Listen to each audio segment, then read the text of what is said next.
you can see the impact there. So only 2 out of the last 4 years with the Postal Service had suffered losses. There's the chart.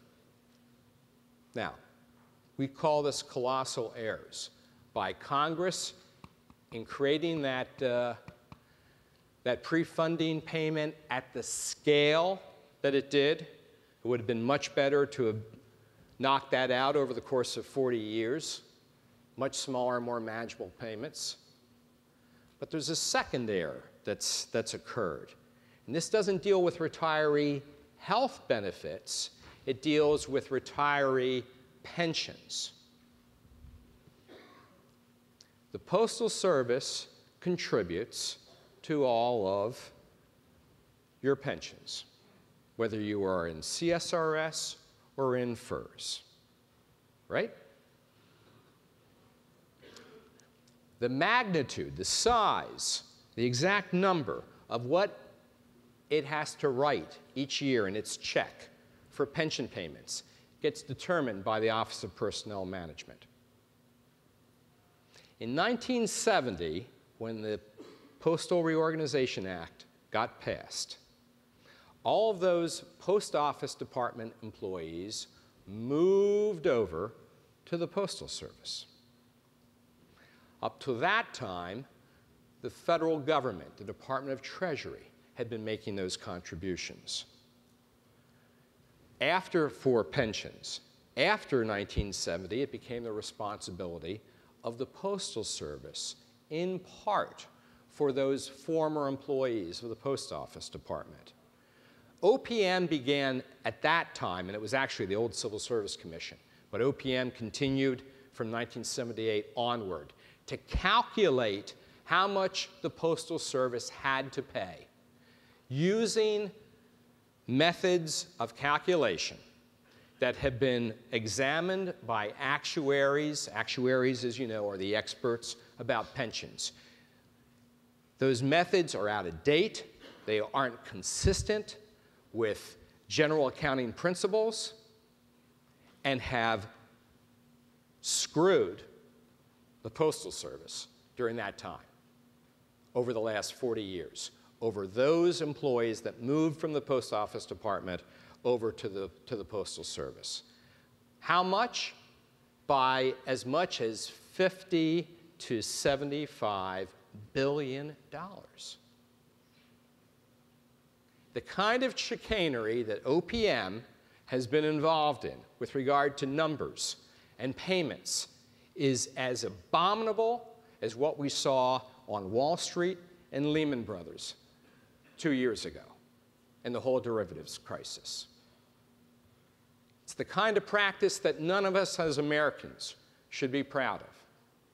And yet it's one arm of the government abusing the other to the point where the Postal Service has continued over that period of time to be a cash cow to keep the government and its balance sheets afloat. Because even though the Postal Service's operations are off budget, they're not part of the federal budget, the pension payments and the retiree health benefit payments are on budget.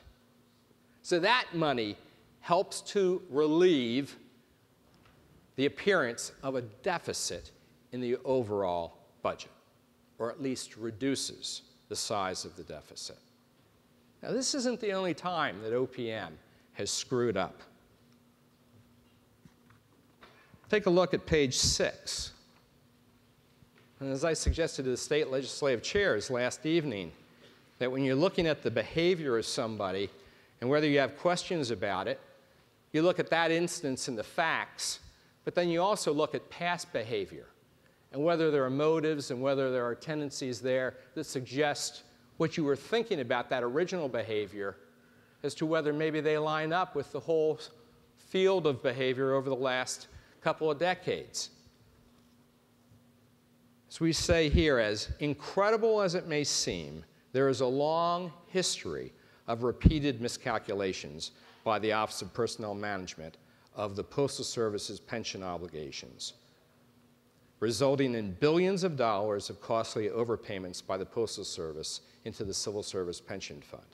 In 2002, it was determined the Postal Service was on track to overpay the CSRS by $78 billion.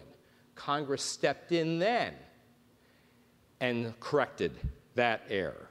In 2003, it also rejected an attempt by OPM to make the Postal Service responsible for $27 billion in military service pension obligations for Postal Service employees. And if you'll recall that whole thing that we had about something called the escrow amount, that this is the money that Congress then pulled and set aside, and that eventually became the first big chunk of starting up the Retiree Health Benefit Fund for the Postal Service. 2009, the Inspector General of the Postal Service found that OPM used an exaggerated forecast of health care inflation in connection with Postal Service payments into the Postal Retiree Health Benefits Fund. This miscalculation was putting the Postal Service on track to overpay by $13.2 billion by 2016. Congress ordered OPM to review the forecast, resulting in its correction. And then finally, the same OIG, the same Inspector General, has, as well as the Postal Regulatory Commission, pointed out that these calculations with regard to the pension payments are vastly inflated in terms of how much the Postal Service should pay, and that OPM has an obligation to recalculate using responsible and modern methods of accounting. Our message to Congress is twofold. One, order OPM to recalculate the pension overpayments. And two, any surplus the Postal Service has made should be reused or used as an intergovernmental transfer to satisfy its future retiree health benefit obligations. And if it comes to $50 billion, or if it comes to $25 billion, or whatever number, that money be available to satisfy these future retiree health benefit payments. Because if that is done, it will not only be the right and the fair thing to do, it will also put the Postal Service back into a more stable financial state. The numbers show it. Now, are they going to get $50 billion tomorrow? No. And quite frankly, if there is a recalculation and that money is determined as owing to back to the Postal Service, it will probably be staggered out over a long period of time. But you know what? The Postal Service doesn't need that money tomorrow. We're talking about a difference. I think that you're going to see in just a moment a little bit tape of testimony that the PMG testified a couple weeks ago before the House, in which he said that, you know, if we got that, we would be slightly back into the black once again. In fact, let's go to that tape now, Greg, if we could. That's the next one that we had agreed on, if we could show that. This is during the postal oversight hearing when Justin Amish, the vice chair, Michigan and our question. Vice Chairman, Mr. Amash, for 5 minutes. That's Chairman Ross. Thank you, Mr. Chair, and thank you to the panel for being here. And Mr. Donahoe, I really enjoyed meeting you the other day and chatting with you. Thank you. You had just said, I think, that you guys would break even if you didn't have to make the pre-funding. This year, yes. But I think your own plan shows that you'd have an operating income loss. Our plan shows an operating income loss of about $900 million, but we will continue to cut. We've got a plan in place right now. We're addressing administrative cost reduction, $750 million. We'll get some of that this year. We've got some other changes going. Our goal would be to make $100 million this year if we were able to be forgiven from the prepayment plan this year. Okay, I have a copy of the letter from the Office of Personnel Management to former Postmaster General John Potter. It's from September 2004, and it rejects the claim that USPS has overpaid the Civil Service system, Civil Service retirement system. OPM explains that the Postal Service's request for a return of $75 billion in overpayment to the CSRS is unfounded and should not be granted by the Congress. Furthermore, the letter includes a statement from the CSRS Board of Actuaries in which it declares that OPM has appropriately and accurately determined the financial obligations for the Postal Service. Mr. Chair, I ask unanimous consent to submit this letter for the record. And Mr. Donahoe, what is your response to the letter? Here's my response. We have differing opinions here. Our IG and the Postal Service has estimated with external actuaries that we've overpaid $75 billion. The Postal Regulatory Commission has looked at the same information, and their outside actuaries have estimated that we've overpaid somewhere between 50 and 55. So there is a meeting of the minds necessary to sit down and get this resolved once and for all. So you do disagree with the letter, though? I disagree with the letter. If I could add that the PAEA actually has a provision so that the Postal Service can ask us to review the OPM analysis. And the Postal Regulatory Commission did what we believe is an objective analysis, bringing in a highly respected third-party expert to review the situation. So one could say you have the self-interest of the Postal Service and the self-interest of the Office of Personnel Management, each one wanting to protect its funds. But I want to assure you that the Postal Regulatory Commission had no preconceptions, gave this study no prior directions, and we came up with what we believe is a fair and objective assessment that there is, in fact, a $50 billion overpayment there.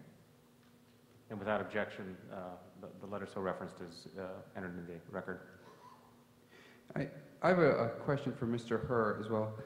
In your testimony, you recognize that a significant financial issue for the Postal Service is the fact that 80% of its costs go toward employee salaries and benefits. Do you believe that USPS should be able to renegotiate collective bargaining agreements? One area that we suggested that Congress reconsider is whether contracts that go to binding arbitration, if there's an impasse, that there be a consideration given to the Postal Service's ability to pay and given its financial situation. So that's an area that we've highlighted in prior work, and I highlighted again today in my statement. And the President has suggested giving USPS some breathing room. Will that actually make the problem worse by delaying it?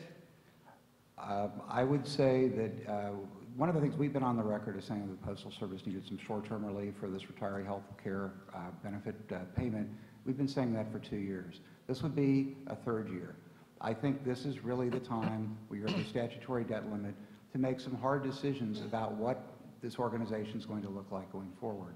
The overall liabilities and obligations outlined in my statement are over $100 billion now. So it's time to take into consideration the changing use of the mail, what kind of footprint the Postal Service needs, and then and really think about how that's all going to be paid for, including retiree benefits, which employees are expecting to.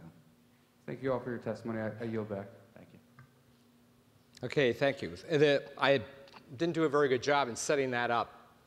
There were three people that spoke there. Congressman Amish, who was asking questions, Republican, freshman member of Congress, new to the committee.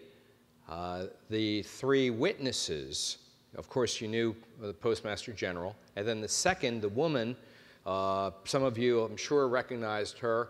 That's Chairman Ruth Goldway, the chair of the Postal Regulatory Commission, who's going to be speaking to us at 1:30 this afternoon.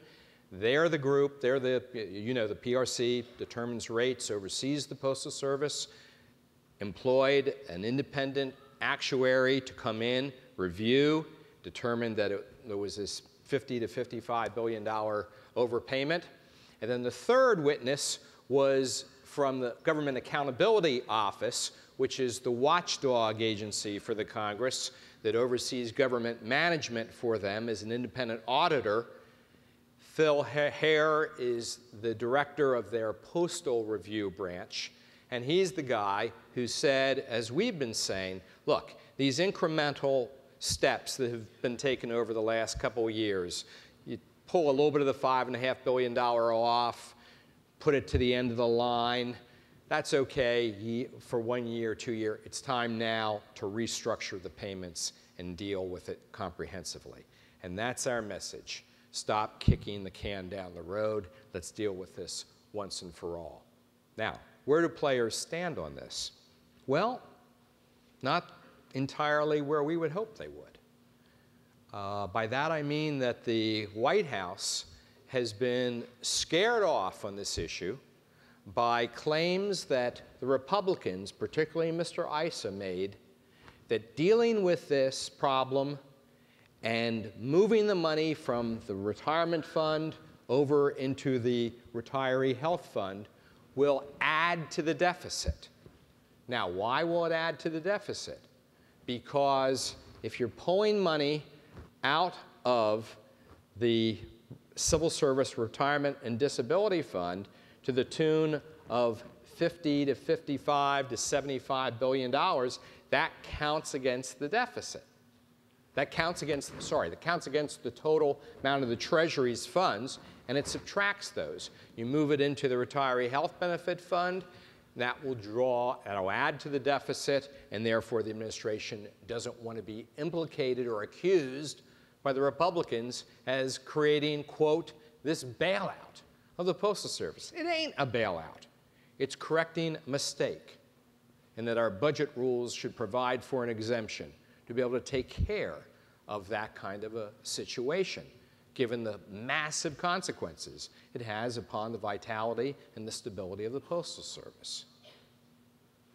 So OMB and the President have not been as supportive. In the President's proposed budget for 2012, he proposed dealing with two parts of the overpayment. And here's where it gets technical, and I'm only raising with you folks here. Don't get into these weeds up on the Hill. There are two parts of the overpayment. One part is the CSRS overpayment. That's the big chunk of money. But there's as much as $7 billion of an overpayment on FERS money as well. The President proposed in his new budget that the FERS money be given back to the Postal Service over the course of the next 30 years. By the way, the President also proposed doing away with revenue foregone. And you know what that's all about. That is the only, here again, I'm going to get into the weeds, but you need to know this as informed advocates going to the Hill. Revenue foregone came about in the 80s when the Congress imposed upon the Postal Service the obligation to provide free mailings or less postage costs for mailings for the blind and for overseas voters. And in order for the Postal Service to not have to eat those costs, which had previously been taxpayer appropriated money, the Postal Service was told by Congress, we'll pay you back, but over the next 40 years. So it amounts to a couple $100 million that the Postal Service gets each year in revenue foregone money. And the President proposed in his new budget that revenue foregone be evaporated and that the Postal Service pick up that obligation as well. So we weren't real pleased with that. Now, this is only a proposed budget. And as you know, we are totally messed up in our budget situation. There's one other thing on background I need to share with you in terms of the context and why this whole deficit reduction thing is so big on the Congress's plate. They're dealing with three budgets right now. Three. The first is the current year budget. We're halfway into the budget cycle. We still don't have a federal budget for this year, for FY11. They should have approved a budget even before the fiscal year began on October 1. The second budget is the budget for fiscal year 12. They need to be right now working on that budget so that it's in place through 12 different funding bills that are put together in a massive budget that get approved by September 30th. The third budget is really not a year budget. It's the multi-year look at our future spending, particularly as it deals with mandatory spending. We'll talk more about that this afternoon, but that is entitlement spending, Medicare, Medicaid, Social Security, fastest growing portion of our federal budget. It's going to kill us if we don't get control on it. We'll talk more about that this afternoon. That's what, when you hear about deficit reduction and some kind of big compromise that Republicans and Democrats and the White House all come to, that's what that is all about. And the newly elected Tea Party folks are going to use a lights going out moment in early May as the hinge point for getting a deal on long-term spending. That's when the federal government bounces up against its debt ceiling. And it cannot borrow any more money to pay its costs without raising the debt ceiling. And the conservative members of the Congress will use that as a way to insist that we deal with mandatory spending before they give approval to raise the debt ceiling. But getting back, that's just as background. Getting back to our own first issue, we want to achieve two things. One, a recalculation, and two, a refund. Keep in mind, in terms of OPM, here's something from Federal Times, January 10th, 2011. Now, is this inconsistent treatment or what? OPM pensioners force thousands to pay up. That's the headline. First paragraph. Due to its own errors, the Office of Personnel Management for nearly 5 years undercharged thousands of federal employees for pension contributions. Now OPM is demanding they immediately pay, in some cases thousands of dollars, to correct their pension accounts. They're wanting payment immediately. They want payment without interest. Why don't they look in the mirror and apply it to themselves? Why don't they undertake a voluntary obligation as the Postal Service to honor SOX to begin with? So we're asking, just as in the game of Monopoly, we're asking for a ticket like this to collect more than $200, to collect a lot more than that.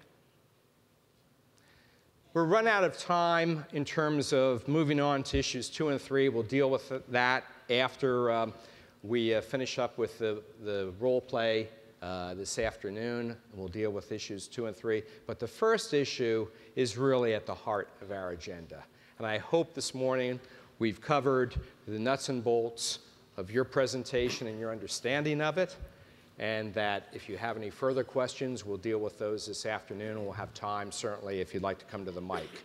So thanks very much for your attention, and I'm going to turn it back to Jay.